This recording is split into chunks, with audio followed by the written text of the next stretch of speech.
Dollar ಎದುರು 66ಕ್ಕೆ ಕುಸಿದ ರೂಪಾಯಿ ಮೌಲ್ಯ. 9 ತಿಂಗಳಲ್ಲಿ ಗರಿಷ್ಠ ಏರಿಕೆ ಕಂಡ ಬಂಗಾರದ ಬೆಲೆ. ಡೀಸೆಲ್ ದರವು ₹5 ತುಟ್ಟಿ ಸಾಧ್ಯತೆ.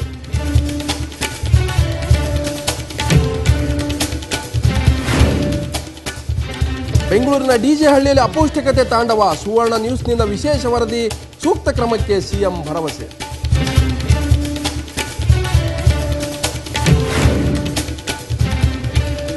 ಜನಾರ್ದನ್ ರೆಡ್ಡಿ ಬಿಡುಗಡೆಗೆ ಹೋಮ. ಬಳ್ಳಾರಿಯ ವೃದ್ಧಾಶ್ರಮದಲ್ಲಿ ವಿಶೇಷ ಪೂಜೆ.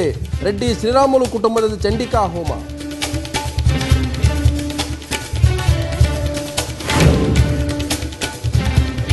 ಸಂಸದರ ಸಭೆಗೆ ಬಂದ ರಮ್ಯಾ. ಫೋಟೋ ತೆಗೆಸಿಕೊಳ್ಳಲು ಮುಗಿಬಿದ್ದ ಕಾರ್ಯಕರ್ತರು. ಲಕ್ಕಿ ಸ್ಟಾರ್ ಕೈ ಹಿಡಿದು ಅಭಿನಂದಿಸಿ ಶಾಸಕ ಕೋಳಿವಾಡ್.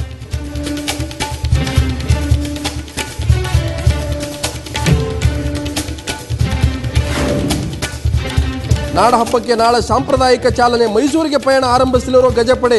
ಚಾಮರಾಜನಗರ ಜಿಲ್ಲೆಗೂ ಈ ಬಾರಿ ರೈತ ದಸ್ತಾ ವಿಸ್ತರಣೆ.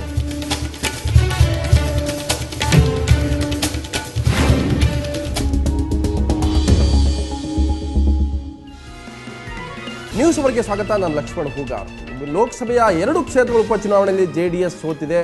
ಒಂದು ರೀತಿ ಸೋಲು ಅನ್ನುವಂಥದ್ದು ಅನಾಥ. ಗೆಲುವಿಗೆ ತಂದೆ ತಾಯಿ ಬಹಳ ಜನ ಇರ್ತಾರೆ. ಈ ಸೋಲಿನಿಂದ ಕಂಗೆಟ್ಟಿರ್ತ ಜೆಡಿಎಸ್ ರಾಜ್ಯಾಧ್ಯಕ್ಷ ಕುಮಾರಸ್ವಾಮಿ ಈಗ ರಾಜೀನಾಮೆಯನ್ನು ನಿರ್ಧಾರ ಮಾಡಿದ್ದಾರೆ. ಜೊತೆಗೆ ನಾಳೆ ಜೆಡಿಎಸ್ ನಾಯಕರ ಮಹತ್ವ ಸಭೆ ಕೂಡ ನಡೀತಾ ಇದೆ. ಪ್ರತಿಪಕ್ಷ ಸ್ಥಾನಕ್ಕೂ ಕೂಡ ರಾಜೀನಾಮೆ ವಿಚಾರವನ್ನು ಪ್ರಸ್ತಾಪ ಮಾಡುವ ಮೂಲಕ ಅಲ್ಲಿ ರಾಜೀನಾಮೆ ಅಂಗೀಕಾರ ಆಗುತ್ತಾ ಅಥವಾ ಶಾಸಕಾಂಗ ನಾಯಕರ ಮುಂದುವರಿತಾರೆ. ಒಂದು ಈ ಚುನಾವಣೆಯಿಂದ ಜೆಡಿಎಸ್ನ ಬಿಜೆಪಿ ಜೆಡಿಎಸ್ ಮೈತ್ರಿಗೆ ಎಲ್ಲೊಂದು ಕಡೆ ರಾಜ್ಯದ ಮತದಾರರು ತಿರಸ್ಕಾರ ಮಾಡಿದ್ದಾರೆ. ಈ ಒಂದು ಮೈತ್ರಿ ಪ್ರಯೋಗಕ್ಕೆ ಹಿನ್ನಡೆ ಆಗಿದೆ ಅನ್ನುವಂಥದ್ದು. ಸೊ ಎಲ್ಲ ವಿದ್ಯಮಾನಗಳು ನೋಡೋಣ. ಮೊದಲಿಗೆ ಈ ದೋಸ್ತಿ ಅನಧಿಕೃತವೋ ಅಧಿಕೃತವೋ ಒಂದಂತೂ ಸ್ಪಷ್ಟ, ಜೆಡಿಎಸ್ ಬಿಜೆಪಿ ಮೈತ್ರಿ ಮಾಡಿಕೊಂಡಿದ್ದು. ಆದರೆ ಜೆಡಿಎಸ್ ಬಿಜೆಪಿ ದೋಸ್ತಿಗೆ ಮುನ್ನ ದೇವೇಗೌಡರು ಏನು ಹೇಳಿದ್ರು, ಸೋತ ನಂತರ ಕುಮಾರಸ್ವಾಮಿ ಏನು ಹೇಳಿದ್ರು, 2 ಬೈಟ್ಗಳಿದ್ದಾವೆ. ಅದನ್ನು ನೋಡ್ಕೊಂಡು ಬಂದು ನಾನು ಚರ್ಚೆನ ಶುರು ಮಾಡ್ತೀನಿ. ಈ ರಾಷ್ಟ್ರೀಯ ಘಟಕದ ಅಧ್ಯಕ್ಷ, ರಾಷ್ಟ್ರೀಯ ಘಟಕದ ಅಧ್ಯಕ್ಷ ನಾನು ನಿಮ್ಮ ಮುಂದೆ ಹೈಕಮಾಂಡ್ ಅಂತ ಹೇಳಿಕೊಂಡ್ರೆ ದೊಡ್ಡಸ್ಕೆ ಆಗುತ್ತೆ. ನಾನು ಹೈಕಮಾಂಡ್ ಅಂತ ಹೇಳಲಿಲ್ಲ. ಇಲ್ಲಿ ನಾವು ನೋಡಿ ನಮ್ಮ ಜೊತೆ ಪಕ್ಕದಲ್ಲಿ ಕೂತಿದ್ದಾರೆ, ನಮ್ಮದೇ ಹೈಕಮಾಂಡ್. ನಾನು ಈ ಕುಮಾರಸ್ವಾಮಿ ಕರೆದಿದ್ದೀನಿ. ಇಲ್ಲಿ is a state president. Final decision is going to be taken by me with the consultation of our senior leaders.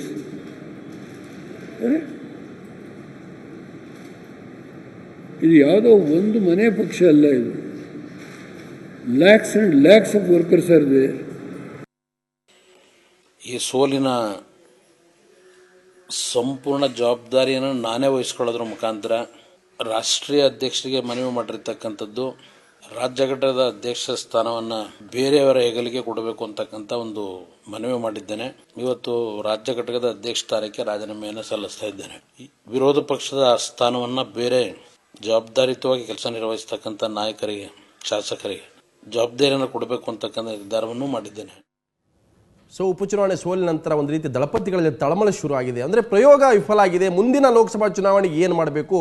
ನಿಜಕ್ಕೂ ಕೂಡ ಜಾತ್ಯತೀತ ಜನತಾದಳ ಒಂದು ಹೊಸ ರಾಜಕೀಯ ಸಮೀಕರಣಕ್ಕೆ ನಾಂದಿ ಹಾಡ್ತಾ ಇದೆಯಾ ಅಥವಾ ಸಂಘಟನಾತ್ಮಕವಾಗಿ ಬದಲಾವಣೆ ಮಾಡ್ಕೊಳ್ತಾ ಇದೆಯಾ? ಎಲ್ಲೋ ಒಂದು ಕಡೆ ಸಾಮಾಜಿಕ ಸಂರಚನೆಯನ್ನು ಮತ್ತೊಮ್ಮೆ ಅದನ್ನು ಸರಿ ಮಾಡುವಂಥ ಕೆಲಸಕ್ಕೆ ದೇವೇಗೌಡರು ಕೈ ಹಾಕ್ತಾ ಇದ್ದಾರೆ. ಎಲ್ಲ ಪ್ರಶ್ನೆಗಳಿದೆ. ಮತ್ತೊಂದು ಕಡೆ ಶಾಸಕರು ಕೂಡ ಜೆಡಿಎಸ್ಗೆ ಕೈ ಕೊಡ್ತಾರಾ? ಈ ಎಲ್ಲ ವಿಷಯದ ಬಗ್ಗೆ ಚರ್ಚೆ ಮಾಡೋಣ. ಜೊತೆಗೆ ಕಾಂಗ್ರೆಸ್ನ ಹಿರಿಯ ನಾಯಕರಂತ BL ಶಂಕರ್ ಇದ್ದಾರೆ, ಹಿರಿಯ ಪತ್ರಕರ್ತ ರವೀಂದ್ರ ರೇಷ್ಮೆ ಇದ್ದಾರೆ, ಮತ್ತೊಬ್ಬರು JDS ಅಲ್ಲಿದ್ದು ಈಗ ತಾನೇ ಕಾಂಗ್ರೆಸ್ ಸೇರಿದಂಥ HM ವಿಶ್ವನಾಥ್ ಇದ್ದಾರೆ, ಮತ್ತೊಬ್ಬರು JDSನ ಶಾಸಕರು ಹಿರಿಯ ನಾಯಕರಾದಂಥ ದತ್ತ ಅವರಿದ್ದಾರೆ. ನಾನು ಚರ್ಚೆ ಮಾಡ್ತೀನಿ. ಮೊದಲಿಗೆ ದತ್ತ ಅವ್ರ ಮೂಲಕ ಶುರು ಮಾಡಿ. ದತ್ತ ಅವರೇ, ಸೋಲು ಸ್ಟಾರ್ಟ್ ಆಗಬೇಕಲ್ಲ, ನಮ್ಮಿಂದಲೇ ಸ್ಟಾರ್ಟ್ ಆಗಬೇಕಲ್ಲ. ಸೋಲು ಅನಾಥ. ಹಾಗಾಗಿ ಇವತ್ತು ಆ ಅನಾಥಕ್ಕೆ ನಾನೇ ಹೊಣೆ ಅನ್ನುವಂಥ ಮಾತನ್ನ ಕುಮಾರಸ್ವಾಮಿ ಹೇಳಿದ್ದಾರೆ. ಎಲ್ಲೊಂದು ಕಡೆ ನೀವು ಬಹಳ ನಿರೀಕ್ಷೆ ಮಾಡಿದ್ರಿ, JDS BJP ಮೈತ್ರಿ ನಮಗೆಲ್ಲೋ ಒಂದು ರೀತಿ ಲಾಭ ತಂದು ಕೊಡುತ್ತೆ. ಆದರೆ ದೇವೇಗೌಡರು ಸ್ಪಷ್ಟವಾಗಿ ನಿರಾಕರಿಸಿದ್ರು, ಆದರೆ ಕುಮಾರಸ್ವಾಮಿ ಒಪ್ಕೊಂಡಿದ್ರು. ಜನ ರಿಜೆಕ್ಟ್ ಮಾಡಿದ್ದಾರೆ. ಈ ಕುಮಾರಸ್ವಾಮಿ ಅಧ್ಯಕ್ಷರಾಗಿ ಮುಂದುವರಿತಾರ, ಪ್ರತಿಪಕ್ಷ ನಾಯಕರಾಗಿ ಮುಂದುವರಿತಾರೆ? ಎಲ್ಲ ಪ್ರಶ್ನೆಗಳನ್ನ ನೀವೇ ಜನರು ಮುಂದಿಟ್ಟಿದ್ದೀರಿ.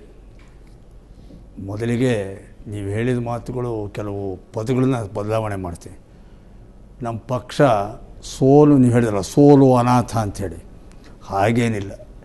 ಇದು ಸೋಲುಗೆ ನಾಯಕರು ಇರ್ತಾರೆ, ಅನಾಥ ಪ್ರಕ್ರಿಯೆ ನಮ್ಮನ್ನೇನು ಕಾಡೋದಿಲ್ಲ. ಅದು ನಮ್ಮಂಥ ಒಂದು ಸಾಮಾನ್ಯವಾಗಿರುವಂಥ ಪ್ರಾದೇಶಿಕ ಪಕ್ಷಕ್ಕೆ ನಾವು ಈ ಸೋಲು ಗೆಲುವು ಏಳು ಬೀಳು ಕಹಿ ಸಿಹಿ ಎಲ್ಲದೂ ಕೂಡ ಒಂಥರ ನಾವು ಇಮ್ಯೂನ್ಡ್, ಹಾಗಾಗಿ ಅದರೊಳಗಡೆ ನಮಗೆ ಅನಾಥ ಪ್ರಜ್ಞೆನೂ ಕಾಡ್ತಿಲ್ಲ. ಕುಮಾರಸ್ವಾಮಿ ಅಲ್ಲ ಕಾಡ್ತಾ ಇದೆ. ಒಂದು ನಿಮಿಷ, ನನಗೆ ಬೇಜಾರಾಗಿದೆ, ನಾನು ಆ ಎರಡು ಅಲ್ಲ ಒಂದು ನಿಮಿಷ, ಸ್ಥಾನ ಬೇಡ, ನನಗೆ ಬೇರೆಯವ್ರಿಗೆ ಒಂದು ನಿಮಿಷ ಬಿಟ್ಕೊಡ್ತೀನಿ. ಹೋಗಾರ ನಾ ಮಾತಾಡೋರಿಗೆ ಕೇಳಿ. ಫಸ್ಟ್ ನಾನು ಹೇಳ್ತಿಲ್ಲ, ಆಮೇಲೆ ನೀವು ಹೇಳಿದ್ರಲ್ಲ, ಈಗೆಲ್ಲ ಪಟ್ಟಿ ಕೊಟ್ಟಿದ್ದೀರಲ್ಲ, ಆ ಪಟ್ಟಿ ಉತ್ತರ ಹೇಳಿದ್ಮೇಲೆ ನೀವು ಹೇಳಿ. ಆದ್ದರಿಂದ ಒಂದು, ಈ ಅನಾಥ ಅನ್ನೋ ಪದ ಪ್ರಯೋಗ ಅಷ್ಟು ಸೂಕ್ತ ಅಲ್ಲ. ಒಂದು, ಏಕೆಂದರೆ ಒಂದು ರಾಜಕೀಯ ಪಕ್ಷ ಯಾವಾಗಲೂ ಕೂಡ ಯಾವಾಗ ಅನಾಥ ಪ್ರಜ್ಞೆಯನ್ನು ಕಾಡುತ್ತೆ ಒಂದು ಪಕ್ಷಕ್ಕೆ, ಅದು ರಾಜಕೀಯ ಪಕ್ಷವಾಗಿರೋಕ್ಕೆ ಸಾಧ್ಯನೇ ಇಲ್ಲ. ಆಮೇಲೆ ಯಾರೋ ಒಬ್ಬರಿಗೆ ಅನಾಥ ಪ್ರಜ್ಞೆ ಕಾಡ್ಬೋದು, ಆದರೆ ಒಂದು ಪಕ್ಷ ಅಂದರೆ ಅದೊಂದು ಸಮಷ್ಟಿ, ಅದಕ್ಕೆ ಲಕ್ಷಾಂತರ ಕಾರ್ಯಕರ್ತರ ಪಡೆ ಇರುತ್ತೆ. ನಮ್ಮಂಥವರೆಲ್ಲ ಇದ್ದೀವಿ. ಹಾಗಾಗಿ ಈಗ ನನಗಂತೂ ಅನಾಥ ಪ್ರಜ್ಞೆ ಕಾಡ್ತಿಲ್ಲ ಅಂತ ನಾನು ಹೇಳೋ ಥರ ನನ್ನಂಥ ಲಕ್ಷಾಂತರ ಕಾರ್ಯಕರ್ತರಿದ್ದಾರೆ. ಹಾಗಾಗಿ ಆ ಗಳಿಗೆ ಒಳಗಡೆ ಯಾರೋ ಒಬ್ಬರಿಗೆ ನಿರಾಶೆ ಆಗಿರುತ್ತೆ, ಅದನ್ನ ಜವಾಬ್ದಾರಿ ಹೊತ್ತವರಿಗೆ ಅಯ್ಯೋ ಹೀಗೆ ಆಗಬಾರ್ದಾಗಿತ್ತು ಅನಿಸುತ್ತೆ. ಅದನ್ನು ಅನಾಥ ಪ್ರಜ್ಞೆ ಅಂತ ಕರಿಬಾರ್ದು. ಆ ಪದ ಪ್ರಯೋಗ ಸರಿಯಲ್ಲ. ಒಂದು. ಎರಡನೇದು, ನೀವು ಹೇಳಿದಿರಿ ಇದು BJP JDS ಪ್ರಯೋಗ ಹೊಂದಾಣಿಕೆ ಅಂಥೇಳಿ. ಈಗ ರಾಷ್ಟ್ರೀಯ ಅಧ್ಯಕ್ಷರು ಹೇಳಿಬಿಟ್ರು, ನಾನೇ ಹೈಕಮಾಂಡ್ ನಮ್ಮ ಪಕ್ಷಕ್ಕೆ, ನನ್ನ ತೀರ್ಮಾನ, ಈ ಥರದ್ದೇನಿಲ್ಲ ಅಂತ. ಆಯಿತು, ಅದು ನಾನು ಅದಕ್ಕೆ ಮೊನ್ನೆ ದಿನವೇ ನಾನು ನಿಮ್ಮಲ್ಲಿ ಹೇಳಿದ್ದೀನಿ, ಸ್ಪಷ್ಟವಾದ ಸೈದ್ಧಾಂತಿಕತೆ ಇತ್ತಿಲ್ಲ, ಎಲ್ಲೋ ಒಂದು ಕಡೆ ಅಸ್ಪಷ್ಟವಾಗಿತ್ತು. ಈ ಅಸ್ಪಷ್ಟವೇ ಇಂಥವಕ್ಕೆಲ್ಲ ಮುಜುಗರಕ್ಕೆ ಕಾರಣ ಆಯಿತು. ಆ ಮುಜುಗರ ಮತ್ತಾರಿಗೂ ಮುಟ್ಟಿತು, ಮತ್ತಾರು ಕೂಡ ಅದಕ್ಕೆ ಇದಾಯಿತು. ಹಾಗಾಗಿ ಇದು ಪ್ರಯೋಗ ಅನ್ನೋಕ್ಕಿಂತ ಹೆಚ್ಚಿಗೆ ಒಂದು ಸೈದ್ಧಾಂತಿಕ ನಿಲುವನ್ನು ಸ್ಪಷ್ಟವಾಗಿ ತೆಗೆದುಕೊಳ್ಳದೆ ಹೋದಂಥ ನಮ್ಮ ಪಕ್ಷದ ತಪ್ಪು ನಿರ್ಧಾರ ಅಂತ ನಾನೇ ಇಲ್ಲಿ ಬಹಿರಂಗವಾಗಿ ಆತ್ಮವಂಚನೆ. ದೇವೇಗೌಡರು ಈ ಚುನಾವಣಾ ಮೈತ್ರಿಗೆ ಮುನ್ನ ಹೇಳಿದ್ದಕ್ಕೆ ಈಗಲೂ ಕೂಡ ಬದ್ಧತೆ. ಎಸ್ ಅದು ಎರಡನೇದು. ಈಗ ನಮ್ಮ ಮುಂದಿರೋದು, ಈಗ ಕುಮಾರಸ್ವಾಮಿ ರಾಜೀನಾಮೆ ಕೊಟ್ಟಿದ್ದಾರೆ ರಾಜ್ಯಾಧ್ಯಕ್ಷ ಸ್ಥಾನಕ್ಕೆ. ಈಗಾಗಲೇ ನಮ್ಮ ರಾಷ್ಟ್ರೀಯ ಅಧ್ಯಕ್ಷರು ಕುಮಾರಸ್ವಾಮಿ ಅವರು ರಾಜ್ಯಾಧ್ಯಕ್ಷ ಸ್ಥಾನಕ್ಕೆ ಕೊಟ್ಟಿರುವಂಥ ರಾಜೀನಾಮೆಯನ್ನು ಅಂಗೀಕಾರ ಮಾಡಿದ್ದಾರೆ. ಹಾಗಾಗಿ ಆ್ಯಸ್ ಆಫ್ ನೌ ಇವತ್ತು ರಾಜ್ಯಾಧ್ಯಕ್ಷ ಸ್ಥಾನ ಖಾಲಿ ಇದೆ, ಅದಕ್ಕೆ ಹೊಸಬರ ನೇಮಕ ಆಗಬೇಕು. ಇದು ಒಂದು ರಾಜಕೀಯ ಪಕ್ಷದ ಒಳಗಡೆ ಆಗುವಂಥ ಸಹಜವಾಗಿರೋ ಪ್ರಕ್ರಿಯೆ.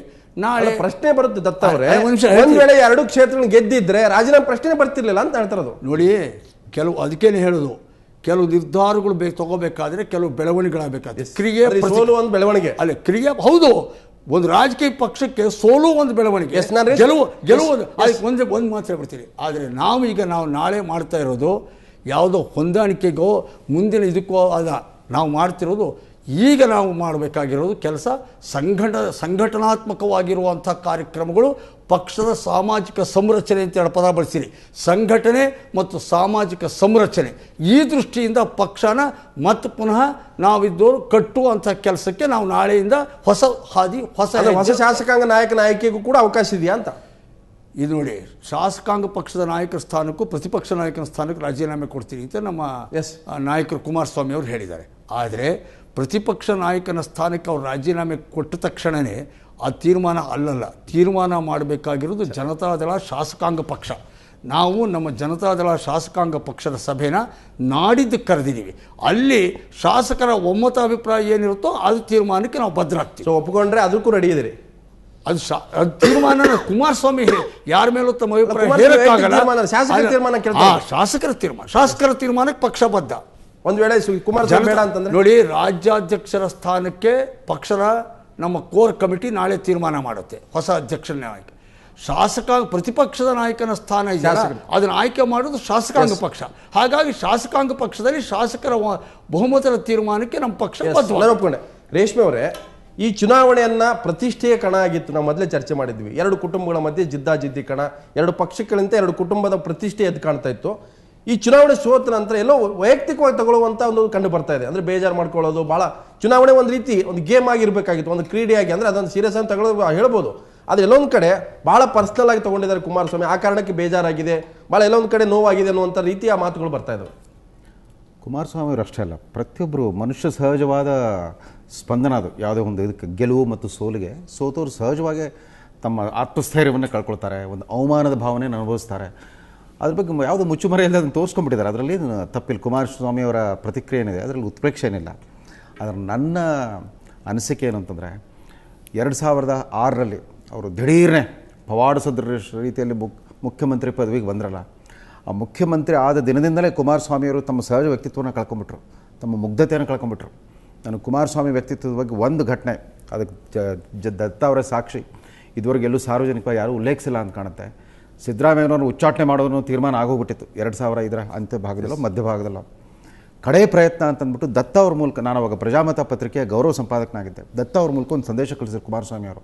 ಇಲ್ಲ, ಇಬ್ಬರು ಹಿರಿಯ ನಾಯಕರು ನಮ್ಮ ತಂದೆಯವ್ರ ಜೊತೆಗೆ ಬಾಗಿಲು ಹಾಕ್ಬಿಟ್ಟು ಏನೋ ಮಾತಾಡ್ತಾ ಇದ್ದಾರೆ, ಅವ್ರು ಎಲ್ಲರೂ ಸೇರಿ ಸಿದ್ದರಾಮಯ್ಯನ ಹೆಂಗಾದ್ರೂ ಮಾಡಿ ಉಚ್ಚಾಟನೆ ಮಾಡಬೇಕನ್ನೋ ತಂತ್ರನೇ ಹೆಣಿತಿರ್ಬೇಕು ಅಂತ ಕಾಣುತ್ತೆ. ಸಿದ್ದರಾಮಯ್ಯನ ಏನಾದ್ರು ಮಾಡಿ ತಪ್ಪಿಸ್ಬೇಕು. ಇದರಲ್ಲೇ ಸಿದ್ದರಾಮಯ್ಯ ಭಾಳ ನೇರ ಮಾತು ನಡೆನುಡಿಯ ಮನುಷ್ಯ. ಅದಕ್ಕೊಂದು ನೀವು ಹೋಗಿ ಒಂದು ಸ್ವಲ್ಪ ಅವ್ರ ಹತ್ರ ಮಾತಾಡ್ತೀರಿ, ನಾನು ಸಾಯಂಕಾಲ ಬರ್ತೀನಿ ನೋಡಲಿಕ್ಕೆ ಅಂತಂದ್ಬಿಟ್ಟು. ಯಾಕಂದ್ರೆ ಸಾಕಷ್ಟು ಅವ್ರಿಗಾಗಲೂ ಕಂದ್ರ ಸೃಷ್ಟಿಯಾಗಿತ್ತು, ಕಮ್ಯುನಿಕೇಷನ್ ಗ್ಯಾಪ್ ಆಗಿತ್ತಲ್ಲ. ಸಿದ್ದರಾಮಯ್ಯನವ್ರು ಕಾಲು ಮುರ್ಕೊಂಡು ತಮ್ಮ ವಿಜಯನಗರದ ಮನೆಯಲ್ಲಿದ್ದರು, ಚೇತರಿಸ್ಕೊಳ್ತಾ ಇದ್ರು. ನಾನು ಮನೆಗೆ 7 ಗಂಟೆಗೆ ಹೋದೆ. ಅವ್ರದ್ದು ಸಿದ್ದರಾಮಯ್ಯನ ಅದು ಇದು ಮಾತಾಡ್ತಾ ಸ್ವಲ್ಪ ಇನ್ನೇನು ಬರ್ತಾರಂತೆ ಕುಮಾರಸ್ವಾಮಿ ಅವರು, ಈ ಥರ ಹಳೆಯದನ್ನೆಲ್ಲ ಮರೆತು ಮತ್ತೆ ಈಗಲೂ ಕೂಡ ಈ ಕಡೆ ಹಂತದಲ್ಲಿ ಕೂಡ ಬಿರುಕನ್ನು ಬೆಸೆಯೋ ಸಾಧ್ಯತೆ, ಒಂದು ಹೊಂದಾಣಿಕೆ ಸಾಧ್ಯತೆ ಇದೆ, ದಯವಿಟ್ಟು ಆ ಥರ ಪಡಬೇಡಿ ಅಂತಂದ್ಬಿಟ್ಟು ನಾನು ಸಮಾಧಾನ ಮಾಡ್ತಾಯಿದ್ದೆ. ಕುಮಾರಸ್ವಾಮಿ ಅವರೇ ಫೋನ್ ಮಾಡಿದರು, ನಾನು ಸದಾಶಿವನಗರದಲ್ಲಿ ಇದ್ದೀನಿ, ಇನ್ನೇನು ಬಂದುಬಿಡ್ತೀನಿ ಒಂದು ಅರ್ಧ ಗಂಟೆಯಲ್ಲಿ ಅಂತಂದರು. ಮತ್ತೊಂದು ಅರ್ಧ ಗಂಟೆ ಬಿಟ್ಟು ಮತ್ತೆ ಫೋನ್ ಮಾಡಿದ್ರು. ಅವಾಗ ಸಿದ್ದರಾಮಯ್ಯನವ್ರ ಜೊತೆಗೆ ನೇರವಾಗಿ ಮಾತು, ಇಲ್ಲಣ್ಣ ನಾನು ಬರ್ತೇನೆ, ಬಂದುಬಿಟ್ಟೆ ಅಂತ ಹೇಳಿದ್ರು. ಇದು 7 ಗಂಟೆಯಿಂದ ಸಂಜೆ 8:45 ಹೀಗೆ ಸಿದ್ದರಾಮಯ್ಯರು ಕೂಡ ಪಾಪ ಕಾಯ್ತಾ ಇದ್ರು, ಬಂದುಬಿಡ್ತಾನೆ ಕುಮಾರಸ್ವಾಮಿ ಅಂತ. ಆಮೇಲೆ ಅದಾದ ನಂತರ ಮುಂದೆ ಅವರಿಂದ ಯಾವುದೇ ಸಂದೇಶನೂ ಬರಲಿಲ್ಲ, ಬರ್ತೀವಿ ಇಲ್ಲ ಅಂತಲೂ ಹೇಳಲ್ಲ, ಅವ್ರು ಬರಲೂ ಇಲ್ಲ. ಯಾಕೆ ಬರಲಿಲ್ಲ ಅಂತ ಯಾವುದೇ ಸಮಜಾಯಿಸ ಸಿಗಲಿಲ್ಲ. ನಾನು ಸುಮಾರು 9 ಅಷ್ಟೊತ್ತಿಗೆ ಸಿದ್ದರಾಮಯ್ಯ ಸಾರಿ ಅಂತ ವಿಧಾನಸಭೆಯಲ್ಲಿ ಬಂದೆ, ಸಿದ್ದರಾಮಯ್ಯ ಸಿಎಂ ಸ್ಥಾನ ತಪ್ಪಿಸಿದ ಇವತ್ತು ನೋಡಿ ರಾಜಕಾರಣ ಹೇಗೆ ಸಂಬಂಧಗಳನ್ನ ಯಾವ ರೀತಿ ನಾಶ ಮಾಡಿಬಿಡುತ್ತೆ ಅನ್ನೋದಕ್ಕೆ ಇವತ್ತು ಸಿದ್ದರಾಮಯ್ಯ ಅವರೆಲ್ಲ, ಸಿದ್ದರಾಮಯ್ಯ ಮತ್ತು ಕುಮಾರಸ್ವಾಮಿ ನಾವು ಬರೀ ಅವರಿಬ್ಬರ ನಡುವಿರೋ ಶತ್ರುಭಾವವನ್ನು ಮಾತ್ರ ಗಮನಿಸ್ತಾ ಇದ್ವಿ. ಮತ್ತು ಅವತ್ತು ತಮ್ಮ ತಂದೆಯವರ ತೀರ್ಮಾನ ಇತ್ತಲ್ಲ, ಅದ್ರ ವಿರುದ್ಧವಾಗಿ ಅದನ್ನೇನಾದ್ರು ಮಾಡಿ ತಪ್ಪಿಸ್ಬೋಣ, ಸಿದ್ದರಾಮಯ್ಯ ಉಳಿಸ್ಕೊಳ್ಳೋಣ ಅನ್ನೋ ಪ್ರಯತ್ನ ಮಾಡಿ ಇದೇ ಕುಮಾರಸ್ವಾಮಿ. ಆ ಮುಗ್ಧತೆಯನ್ನು ಆಮೇಲೆ ಕಳ್ಕೊಂಡ್ಬಿಟ್ರು. ಮುಖ್ಯಮಂತ್ರಿ ಆದ್ಮೇಲೆ ನಮ್ಮ ಮಾಧ್ಯಮದವ್ರು ಕೂಡ ಏಕಾಏಕಿ ಅವ್ರನ್ನ ದೊರೆ ದೊರೆ ದೊರೆ ಅಂತ ಬಿಂಬಿಸ್ತಾ ಹೋಗ್ಬಿಟ್ಟು ಇಮೇಜ್ ಬಿಲ್ಡಿಂಗ್ ಅವರ ಸಹಜ ಸಾಮರ್ಥ್ಯಕ್ಕಿಂತ ಹೆಚ್ಚಿನ ಗುಣಗಳನ್ನ ನಾವು ಆರೋಪಿಸಿ ಹಾಳು ಮಾಡಿದ್ವಿ. ವಿಶ್ವನಾಥ್ ಅವರೇ, ಈಗಿನ ಬೆಳಗ್ಗೆ ನೋಡ್ತಾ ಇದ್ರೆ ಬಹುತೇಕ ಕೆಲವೊಂದು ಕಡೆ ಕಾಂಗ್ರೆಸ್ನ ಸ್ಟ್ರಾಟಜಿಗೆ ಪ್ರತಿಯಾದಂತಹ ಸ್ಟ್ರಾಟಜಿ ಮಾಡಕ್ಕೆ JDS ಮುಂದಾಗಿದೆ. ಈ ಸೋಲಿನ ನಂತರ ಒಬ್ಬ ಹಿಂದುಳಿದವರನ್ನ ಅಧ್ಯಕ್ಷರು ಮಾಡುವಂಥದ್ದು ಅಥವಾ ಅಲ್ಪಸಂಖ್ಯಾತ ಅಧ್ಯಕ್ಷರು ಮಾಡುವಂಥದ್ದು ಎಲ್ಲಿ ಕಳ್ಕೊಂಡಿದ್ರೋ ಅದನ್ನು ಪಡ್ಕೊಳ್ಳುವಂಥ ಪ್ರಯತ್ನಕ್ಕೆ ಕಾಂಗ್ರೆಸ್ JDS ಕೈ ಹಾಕ್ತಾ ಇದೆ ಅಂತ ಬಹುತೇಕ ಈಗಿನ ಸಂದರ್ಭದಲ್ಲಿ. JDSನ ಒಂದು ಇತಿಹಾಸ ಸ್ವಲ್ಪ ತೆಗೆದುಕೊಳ್ಳಿ. 1989, 2008, ಇವು ಸೋತಂಥ ದಿನಗಳು. ಸೋತಾದ್ಮೇಲೆ ಗೆಲ್ಲೋದಕ್ಕೆ ಬೇಕಾದಂಥ ಸ್ಟ್ರಾಟಜಿ ಮಾಡ್ತಾರೆ. ಗೆಲ್ಲೋದಕ್ಕೆ ಬೇಕಾದಂಥ ಯೋಜನೆನ 91, 2001 ಆಗ ಅವರು ಬಳಸ್ತಕ್ಕಂಥ ಏನೇನು ಆಲೋಚನೆಗಳು, ತಂತ್ರಗಳಿದ್ದಾವಲ್ಲ ಅದನ್ನು ಸುಮ್ಮನೆ ಗಮನಿಸಿ. ಬಹುಶಃ BL ಶಂಕರ್ ಇಲ್ಲೇ ಇದ್ದಾರೆ. ಆ ತಂತ್ರಗಳಲ್ಲಿ ಶಂಕರ್ ಅವ್ರನ್ನು ಕೂಡ ಭಾರಿ ಚೆನ್ನಾಗಿ ಪ್ರಯೋಗ ಮಾಡಿದ್ದಾರೆ. ಅದು 91ನೇ ಅಧ್ಯಕ್ಷರಾಗಿದ್ದರು JDS ಜನತಾದಳಕ್ಕೆ. ಅಷ್ಟೇ ಅಲ್ಲ, ಬರೀ ಅಧ್ಯಕ್ಷ ಆಗಿರಲಿಲ್ಲ. ಅವರಿಗೆ ದೇವೇಗೌಡರು ತಂತ್ರಗಾರಿಕೆನ ಮತ್ತು ಕೆಲಸನ ಯಾರಿಂದ ಮಾಡಿಸ್ಬೇಕು ಅನ್ನೋ ಚೆನ್ನಾಗಿ ಗೊತ್ತಿದೆ. ಹಾಗಾಗಿ ಬುದ್ಧಿವಂತರನ್ನ ದೇವೇಗೌಡರು ಮಾನಸ್ ಪುತ್ರ ಅಂದ್ರೆ ಶಂಕರ್ ಕರೀತಿದ್ರು ಅವಾಗ. ಕುಮಾರಸ್ವಾಮಿ ರೇವಣ್ಣ ಪಿಕ್ಚರ್ ಇರಲಿಲ್ಲ ಅವಾಗ. ನೋಡಿ 89 ಸೋತ ನಂತರ 91ರಲ್ಲಿ ಸ್ಟ್ರಾಟಜಿ ಮಾಡ್ತಾರೆ. ಹಾಸನದಲ್ಲಿ ಚುನಾವಣೆ ನಿಲ್ಲಬೇಕು ಅಂದಾಗ ಶಂಕರ್ನ ಬಿಡ್ತಾರೆ. ಆಗ ರೈತ ಚಳವಳಿ ಮತ್ತು ದಲಿತ ಚಳವಳಿಗಳನ್ನು ತಮ್ಮ ವಿಶ್ವಾಸಕ್ಕೆ ತಗೊಂಡು ಆವತ್ತು ಚುನಾವಣೆಯನ್ನು ಎದುರಿಸ್ತಾರೆ. ಆ ಚುನಾವಣೆಯ ಅಂತಿಮ ಘಟ್ಟದೊಳಗಡೆ ಫಲಿತಾಂಶ ಬರೋ ತಡೆ ಹಿಡಿದಂಥ ಸಂದರ್ಭದಲ್ಲಿ BL ಶಂಕರ್ ಅವ್ರ ರೋಲ್ ಇದೆಯಲ್ಲ, ಅದು ರಾಷ್ಟ್ರ ಮಟ್ಟದಲ್ಲಿ ಮಾಡಿದ್ದು. ಮತ್ತು ಸ್ಥಳೀಯವಾಗಿ ರೈತ ಚಳವಳಿ ಮತ್ತು ದಲಿತ ಚಳವಳಿ ನಾವು ಮಾಡಿದ ರೋಲ್ಗಳಿದಿಲ್ಲ, ಇವೆರಡಕ್ಕೂ ಕೂಡ ಇಲ್ಲೇ ಸಾಕ್ಷಿಯಾಗಿದ್ದಾರೆ. ಆ ಸಂದರ್ಭ ಹೇಳಿದ್ದು ಸೈದ್ಧಾಂತಿಕ ಸ್ಪಷ್ಟತೆ ಯಾಕೆ ಕಮ್ಮಿ ಆಗ್ತಾ ಇದೆ ಅನ್ನೋ ಪ್ರಶ್ನೆ ಕೂಡ ಇದೆ. ಸೊ ಆ ಕಾರಣಕ್ಕಾಗಿ ಸೋಲು ಗೆಲುವನ್ನ ಈ ರೀತಿಯಾಗಿ ವಿಶ್ಲೇಷಣೆ ಮಾಡಬೇಕಾಗುತ್ತೆ. ಎಲ್ಲ ಒಂದು ಡಿವೇಟ್ ಒಂದು ಅದ್ರ ಸಣ್ಣ ರೂಟಲ್ಲಿ ಹೋಗ್ಬಿಟ್ಟು ಹೈವೇ ರೋಡ್ಗೆ ಬರೋಕ್ಕಾಗಲ್ಲ. ಡಿವೇಟ್ ಆದರೆ ಡಿವೇಟ್ ಆಗ್ತಾನೆ ಹೋಗ್ಬೇಕಾಗುತ್ತೆ. ಇಲ್ಲ ನೋಡಿ, ಈಗ 2000 ನೀವು ಈಚೆಗೆ ನೋಡಿ, 2001ರಲ್ಲಿ ಸಂದರ್ಭ ಬಂದಾಗ ಒಂದು ನಿರ್ಣಯ ತೊಗೊಂಡ್ರು. ವಿಟ್ಲೇನಹಳ್ಳಿನಲ್ಲಿ ಒಬ್ಬ ಸತ್ತೋದ. ಆ ಸಾವನ್ನೇ ಆಧಾರವಾಗಿಟ್ಕೊಂಡು ಕಾಲ್ನಡಿಗೆ ಜಾಥಾ ಮಾಡಿದರು. ಅದು ಚುನಾವಣೆ ಗೆಲ್ಲೋದಕ್ಕೆ ಬೇಕಾದಂಥ ಸ್ಟ್ರಾಟಜಿ ಮಾಡ್ಕೊಂಡಿದ್ದು. ಅದರ ಮೇಲೆ ಅದು ಚುನಾವಣೆಯನ್ನು ಗೆದ್ದುಬಿಟ್ರು. ನಂತರ ನೀವು ತಗೊಳ್ಳಿ, ಈಗ ಮೊನ್ನೆ ಇಲ್ಲಿ ಬೈ ಎಲೆಕ್ಷನಲ್ಲಿ ಗೆಲ್ಲಬೇಕು ಅಂತ ಆಲೋಚನೆ ಇದ್ದಾಗ ಇದ್ದಕ್ಕಿದ್ದಂಗೆ ವಿಧಾನಸೌಧದಲ್ಲಿ ಒಂದು ಶಬ್ದ ಬಂತು. ಏನದು? ಒಕ್ಕಲಿಗ ಅಧಿಕಾರಿಗಳನ್ನು ಟ್ರಾನ್ಸ್ಫರ್ ಮಾಡ್ತಾ ಇದ್ದಾರೆ, ಅನಗತ್ಯವಾದಂಥ ಕಿರುಕುಳ ಕೊಡ್ತಾ ಇದ್ದಾರೆ, ದೂರಕ್ಕೆ ಹಾಕ್ತಾ ಇದ್ದಾರೆ ಅಂತ. ಇದೂ ಕೂಡ ತಂತ್ರಗಾರಿಕೆ, ಚುನಾವಣೆ ಗೆಲ್ಲೋದು ಒಂದು ಭಾಗ. ಅದಾದ ಕೂಡಲೇ ಮಠದ ಮೇಲೆ ದಾಳಿ ಮಾಡಿದ್ರು ಅಂತ ಹೇಳಿದ್ರು. ಅಲ್ಲ, ಅದು ಎಲ್ಲರೂ ಅನ್ಕೇಶ್ ಮಾಡಕ್ಕೆ ನೋಡಿದ್ರು, ಎಲ್ಲರೂ ಮಾಡಿದ್ದಾರೆ. ಓನ್ಲಿ JDS ಅಷ್ಟೇ ಅಲ್ಲ, ಈ ಎರಡೂ ತಂತ್ರಗಳು ಮಾಡಿದ್ಮೇಲೆ ಯಾಕೆ ಒಂದೊಂದು ಎರಡಾದ್ಮೇಲೆ ಮೂರನೇ ತಂತ್ರಗಾರಿಕೆ ಅವರಿಗೆ ಅನಿಸ್ತು ಇದಿಷ್ಟು ಸಾಕಾಗಲ್ಲ ಅಂತ ಹೇಳಿ ತಕ್ಷಣವೇ BJPಯವ್ರನ್ನ ಜೊತೆಗೆ ಸಂಬಂಧ ಇಟ್ಕೊಂಡ್ರು. ಯಾಕೆ ಅವರು ಇಷ್ಟು ಡೆಸ್ಪರೇಟ್ ಆಗಿ ಮಾನಸಿಕವಾಗಿ ಕುಗ್ಗಿ ಹೋಗಿದ್ದಾರೆ ಅಂತಂದರೆ, ಗೆಲ್ಲೋದಕ್ಕೆ ಬೇಕಾದಂಥ ಮಾಡಬಾರದ ಕೆಲವು ತಂತ್ರಗಾರಿಕೆಗಳನ್ನ ಮಾಡು ಕೂಡ ವಿಫಲರಾದ್ರು. ಅಂದ್ರೆ ಕ್ಷಣಿಕ ತಂತ್ರಗಳು ಫೇಲ್ ಆಗ್ತಾ ಇದೆ. ಆ ದೂರದೃಷ್ಟಿ JDSಗೆ ಇಲ್ಲ ದೂರದೃಷ್ಟಿ ಇಲ್ದಿರ್ತಕ್ಕಂಥ ಕ್ಷಣಿಕವಾದಂಥ ರಾಜಕಾರಣ ಮಾಡೋದ್ರಿಂದ ಆದಂಥ ನಷ್ಟಗಳನ್ನು ತುಂಬಿಕೊಳ್ಳ ವಿಶ್ವನಾಥ್, ವಿಶ್ವನಾಥ್ ಅವರು 2008ವರೆಗೂ ನಮ್ಮ ಜೊತೆಲೇ ಇದ್ದವರು. ಆಗ ಈ ತಂತ್ರಗಾರಿಕೆಗಳನ್ನು ಮಾಡಿದಾಗಲೂ ಕೂಡ ಇವರು ಕೂಡ ನಮ್ಮ ಪಕ್ಷದ ಒಳಗೇನೆ ಜೊತೆಲೇ ಒಟ್ಟಿಗೆ, ನಾನು ವಿಶ್ವನಾಥ್ ಎಲ್ಲ ಒಟ್ಟಿಗೆ 99ರಿಂದ ಶಂಕರ್ ಇಲ್ಲದೆ ಇರ್ಬೋದು, ಆದರೆ 99 JDS ಅಂತ ಹುಟ್ಟುತ್ತಲ್ಲ, 99ರಿಂದ ನಾವು ವಿಶ್ವನಾಥ್ ಮೊನ್ನೆವರೆಗೂ ಇದ್ದವರೇ. ಹಾಗಾಗಿ ಆ ಸಂದರ್ಭಗಳಲ್ಲಿ ಇಂಥವುಗಳು ಮಾಡಿದಾಗ ನನಗಾಗಲಿ ವಿಶ್ವನಾಥ್ಗಾಗಲಿ ಇದು ತಂತ್ರಗಾರಿಕೆ ಅಂತ ಕಾಣಿಸ್ತಿಲ್ಲ. ಇದು ಪಕ್ಷದ ಸಂಘಟನೆಯ ಕಾರ್ಯರೂಪಿ ಕ್ರಿಯಾ ಯೋಜನೆ ಅಂತಲೇ ನಾವು ಮಾಡ್ಕೊಂಡು. ಆದ್ರೆ ಏನಾಗುತ್ತೆ ಅಂದ್ರೆ ನಾವು ಇದ್ದಾಗ ಅದು ಸಂಘಟನೆ ಅಂತ ಅನ್ಸುತ್ತೆ, ಬಿಟ್ಟಾಗ ತಂತ್ರ ಅಂತ. ಖಂಡಿತ ನಮ್ಮ ಮತ್ತೆ ಚರ್ಚೆ ಮಾಡ್ತೀವಿ. ಶಂಕರ್ ಅವ್ರ ಜೊತೆ ಮುಂದಿನ ಚರ್ಚೆ ಮಾಡ್ತೀವಿ. ಅದಕ್ಕಿಂತ ಮೊದಲು ಒಂದು ಬ್ರೇಕ್.